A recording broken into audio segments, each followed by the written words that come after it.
Économie le Max sur i24 News. Bienvenue à tous. Au sommaire de cette édition, l'escalade autour de la crise en Ukraine. La Russie doit-elle être considérée comme un État belligérant ? Pour l'Europe, aucun doute, Moscou est actif dans les combats. De nouvelles sanctions économiques se préparent du côté de Bruxelles. Finances, énergie, armement. Des pays comme l'Allemagne se disent prêts à en subir les effets boomerang. On fait le point avec Lionel Friedfeld. Et puis c'est la rentrée qui rime cette année avec austérité, dépenses en hausse de 2% pour les étudiants français, mais les bourses, elles, ne devraient progresser que de 0,7%. Alors où sont passées les promesses de François Hollande et la fameuse allocation d'autonomie ? On voit tout cela dans quelques minutes.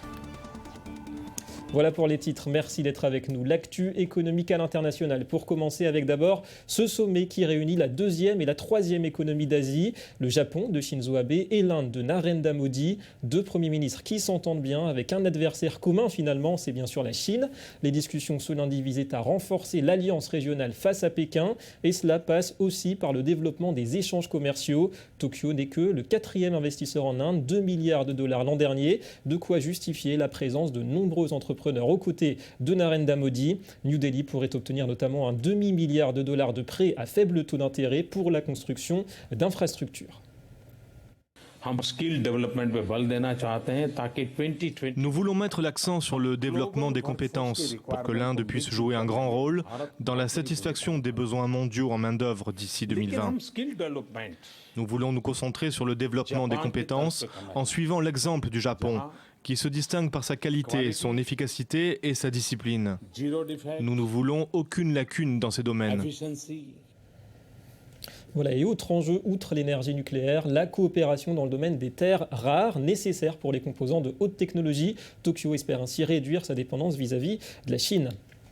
L'Europe à présent, l'Europe en panne, on le sait, 0% de croissance pour la France au deuxième trimestre et aujourd'hui plus que jamais c'est la crainte d'une déflation qui préoccupe la zone euro. En août, l'inflation a atteint son plus bas niveau depuis 2009 à 0,3%. Inflation négative même en Italie, moins 0,1%, du jamais vu depuis 55 ans et les prévisions ne cessent d'être revues à la baisse, 0,5 à 0,7% pour 2015 au mieux dans la zone euro. Du coup, ce week-end, François Hollande et Matteo Renzi ont obtenu de leurs partenaires la tenue dans quelques semaines de grandes conférences consacrées au thème de la relance. Paris, comme Rome, espère une adaptation du cadre budgétaire européen pour encourager bien sûr l'investissement et la relance. Et nul doute que l'Allemagne, elle, n'est pas demandeuse de davantage de souplesse budgétaire, alors que la France ne parvient pas, on le sait, à faire descendre son déficit public sous la barre des 4%. Eh bien, Berlin affiche pour le premier semestre de cette année un excédent de ses finances publiques, 1,1% de son PIB, et ce malgré un repli de la croissance, moins 0,2% au deuxième trimestre.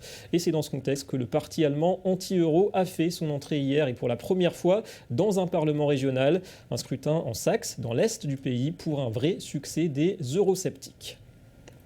Je me suis déjà demandé, comment est-ce possible que le bel argent de nos impôts parte vers l'étranger pour des aides, pour les banques, pour je ne sais quelle raison sur laquelle on ne nous a jamais demandé notre avis. En tout cas, pas à moi. Rien de bon n'arrive tant qu'on ne se bouge pas. Et là, j'ai de l'espoir que tout parte enfin dans la bonne direction, surtout en ce qui concerne l'euro. Voilà, et malgré tout, ce sont les conservateurs d'Angela Merkel qui conservent tout de même facilement la majorité. Et puis en Israël, le ministère des Finances minimise l'impact du conflit à Gaza sur les finances publiques et sur l'économie en général. Yair Lapid, ministre en charge du Trésor, a souligné hier que le budget 2014 pouvait supporter la plupart des coûts induits par la guerre. Mais tout de même, l'objectif de déficit devrait, selon lui, être porté au-delà des 2,5% du PIB, initialement prévu pour inclure les dépenses militaires supplémentaires. Et concernant la croissance, elle était attendue à 2,9% pour cette année. La Banque d'Israël estime qu'elle pourrait être réduite d'un demi-point en raison, là encore, du conflit. Nous nous attendons à une légère diminution de la croissance suite à l'opération bordure protectrice, particulièrement en raison de son impact sur le tourisme. Mais l'expérience montre que la croissance reviendra rapidement et en force, comme cela s'est produit à l'issue des précédentes opérations militaires. Nous devons faire face aux dépenses que nous aurons pour la sécurité, qui sont plus importantes que ce que nous avons prévu. C'est ce qui arrive quand il y a des opérations militaires. Je pense que c'est notre opération la plus longue depuis la guerre d'indépendance en Israël. Il y a donc un prix à payer. le conflit ukrainien. On le sait, il est peut-être à un tournant. La semaine dernière et pour la première fois, l'OTAN avait indiqué, photosatellite à l'appui, qu'un millier de soldats russes étaient impliqués dans les combats. Immédiatement, les Européens ont menacé Moscou d'un nouveau train de sanctions économiques. Alors quel impact pourrait avoir une nouvelle escalade des tensions sur des économies déjà mises à mal? Avant de le voir avec Lionel Friedfeld, 2 points avec Johanna Citruc. Une semaine pour changer de cap. C'est l'ultimatum lancé par l'Union européenne à la Russie. Si Moscou ne retire pas toutes ses forces militaires d'Ukraine, de nouvelles sanctions pourraient lui être imposées. Tout laisse penser que non seulement la Russie aide les séparatistes, ce qui n'est pas nouveau, mais que des matériels ont été fournis, importants, sophistiqués, et qu'il y a sans doute, même si les éléments de preuve ne sont pas encore réunis, mais la présence, disons, de conseillers, pour ne pas dire plus, russes auprès des séparatistes. Qu'en conséquence, il y a une escalade et qu'il doit y avoir une réponse européenne appropriée. Des sanctions qui, comme les précédentes, visent 4 secteurs clés de l'économie. L'accès aux marchés financiers, l'armement et les technologies jugées sensibles dans le domaine de l'énergie, et les biens à usage civil qui peuvent également avoir un usage militaire. Si la situation actuelle continue ou que l'escalade de la violence se poursuit, alors il y aura des discussions sur de nouvelles sanctions. Et ça concernera des domaines qui sont déjà pris en charge par la Commission. Donc il pourra s'agir de sanctions financières, mais aussi d'autres domaines comme l'énergie, comme c'était le cas dans le passé. Face à cette perspective, les investisseurs s'inquiètent. Vendredi dernier, la monnaie russe a dégringolé à un niveau jamais vu. Plus de 37 roubles pour $1. Moscou répond et avertit l'Europe des risques d'un arrêt des livraisons de son gaz. Ces risques sont basés sur la possibilité que l'Ukraine garde le gaz que nous distribuons à l'Europe pour sa propre utilisation. Mi-juin, la Russie a coupé ses livraisons de gaz à l'Ukraine. Kiev refusait la hausse des prix imposés après l'arrivée au pouvoir des pro-occidentaux. Résultat, la facture qui lui reste à payer dépasse les 5 milliards de dollars. Une dette que l'Ukraine pourrait rembourser grâce à un nouveau prêt du FMI d'un montant de 1,4 milliard de dollars.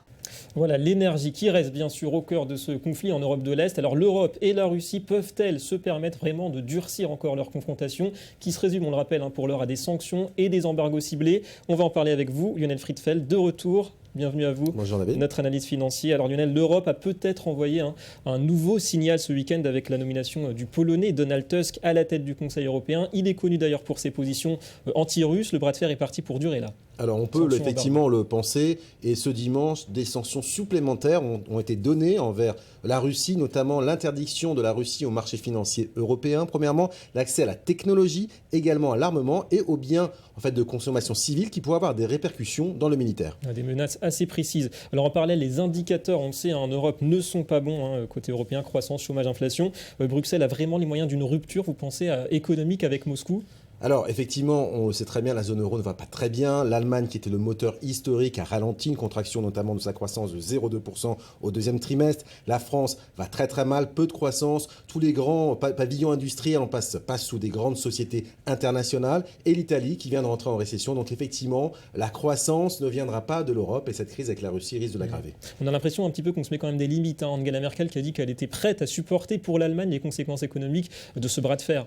Alors, mais quand même, il y a des limites. Effectivement, la limite, ça s'appelle simplement le oil and gas. Ça sera le gaz qui sera sans doute l'arbitre de ce conflit économique entre la Russie et l'Europe. Simplement parce que 27% de l'approvisionnement de gaz européen provient de la Russie et transite sur le territoire ukrainien. Et donc les Européens se sont préparés, ils ont augmenté leur stockage, mais il n'y aura pas véritablement de question magique. Certains analystes pensent qu'il va y avoir une rupture cet hiver, puisqu'on parle déjà pour de l'Ukraine, cet hiver. Pour l'Europe. Effectivement, pour l'Europe, tout à fait. Mais d'autres analystes pensent que les États-Unis pourront rentrer dans le jeu, puisque les États-Unis vont, pour grands producteurs de gaz de schiste, pourraient en fait redistribuer une partie de leur production destinée à l'Asie vers l'Europe si effectivement la Russie décidait de ne pas fournir les grandes capitales européennes. Alors vu côté russe maintenant, le rouble est à son plus bas historique face au dollar, les prévisions de croissance sont régulièrement revues à la baisse. Est-ce que c'est Vladimir Poutine finalement qui aurait peut-être le plus à perdre de ce conflit, de ce bras de fer? Alors un rouble à 1 dollar quasiment est 39 roubles, un euro quasiment à 49 roubles effectivement est à son plus bas historique depuis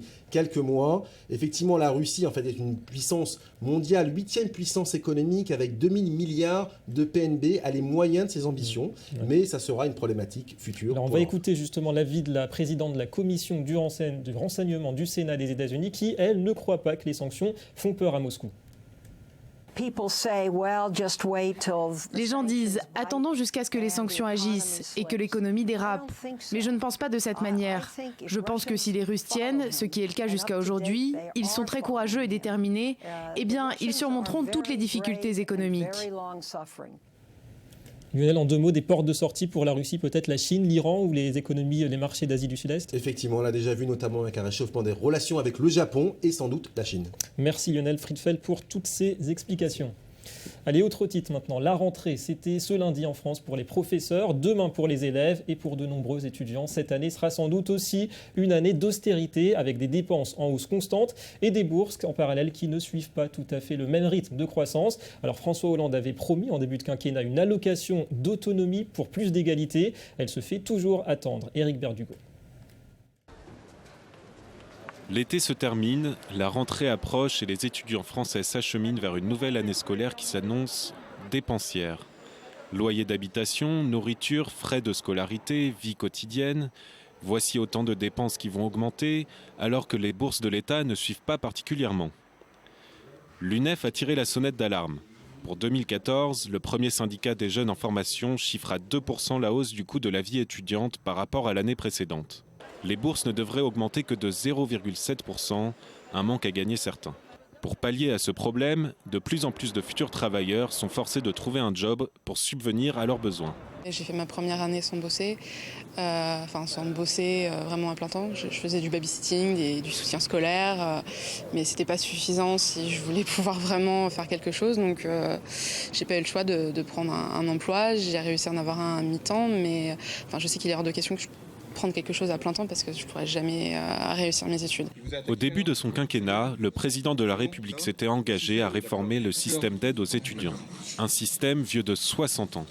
Sa volonté, la mise en place d'une allocation d'autonomie qui devait permettre à tous les étudiants d'accéder à une formation quelle que soit sa situation sociale et familiale. Son montant devait être suffisant pour ne pas avoir besoin de travailler ni de dépendre de ses parents. François Hollande et ses ministres, là pour l'instant, restent dans la non-réponse. Ils n'ont pas choisi entre la réduction des dépenses publiques, et donc ça veut dire arrêter la bataille contre la précarité étudiante, ou alors la priorité jeunesse, donc continuer à investir dans le système de bourse, notamment dans les rentrées qui viennent, pour que l'engagement de François Hollande, l'allocation d'autonomie, reste crédible d'ici la fin du quinquennat. Avec un budget moyen de 799 € par mois pour chaque étudiant, dont la moitié est dépensée dans le paiement de leur loyer, il est parfois difficile d'envisager l'avenir sereinement. Sur les 2,3 millions d'entre eux, 1,3 n'ont pas accès aux bourses. Ils sont donc presque un tiers aujourd'hui à travailler à plein temps pour financer leurs études. Travailler pour étudier, tout va bien. Et le Media Watch tout de suite. Et à la une de cette revue de presse, ce mystère au Venezuela. Où ont bien pu passer les indicateurs économiques? Bonjour Johanna Citruc. Bonjour David. Vous menez l'enquête sur cette étrange disparition. Effectivement, le Venezuela va mal, l'économie tourne au ralenti, les pénuries de biens de consommation courante sont de plus importantes, de plus en plus graves, les prix ne cessent d'augmenter.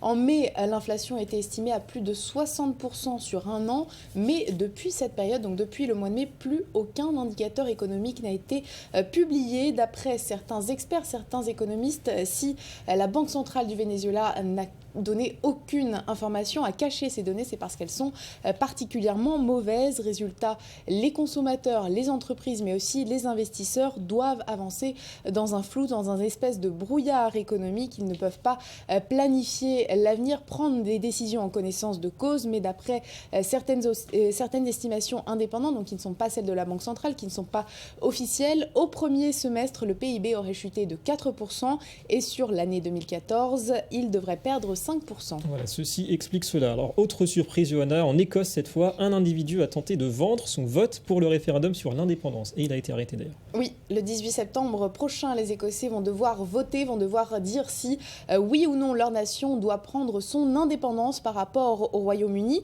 Mais depuis quelques semaines, plusieurs Écossais tentent de vendre leur vote sur eBay. En échange de quelques pounds, le vendeur s'engage à voter comme si c'était l'acheteur. Le problème, c'est que vendre son vote, et d'autant plus sur Internet, c'est complètement illégal. Résultat, la police a mené une grosse enquête et un homme de 28 ans a été arrêté. Mais depuis, les autorités ont passé un accord avec eBay. C'est-à-dire que si le site surprend des Écossais en train d'essayer de vendre leur vote sur Internet, les annonces seront directement supprimées et la police alertée. Voilà, ça donnera sans doute des idées. Merci Johanna et à demain. À demain. Voilà, c'est tout pour cette édition. Merci à vous d'avoir été avec nous. Et Économie Le Mag revient demain sur i24 News. Au programme, le budget en Israël et le Brésil en récession, un mois seulement après la Coupe du Monde. Restez avec nous, l'info continue.